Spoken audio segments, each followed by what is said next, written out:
Welcome to Penrose Learning, where we make understanding easy.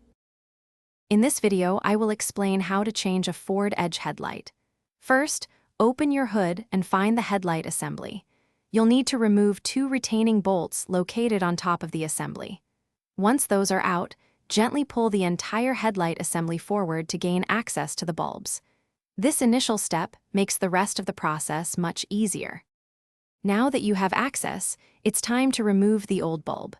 First, disconnect the electrical connector by pressing the tab and pulling it off. Then, twist the bulb itself counterclockwise about 1/4 of a turn to unlock it from its housing. Gently pull the old bulb straight out, being careful not to touch the glass. When installing the new bulb, always handle it by its plastic base to avoid contaminating the glass with oils from your skin.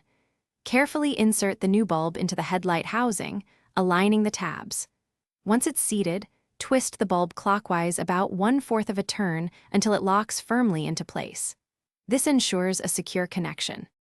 Finally, reconnect the electrical connector to your new bulb, ensuring it clicks securely. Carefully slide the entire headlight assembly back into its original position. Reinstall the two retaining bolts you removed earlier, tightening them snugly. Before closing the hood, turn on your headlights to confirm the new bulb is working correctly. You're all set. Thanks for watching. If this was helpful, leave a like and consider subscribing. See you next time.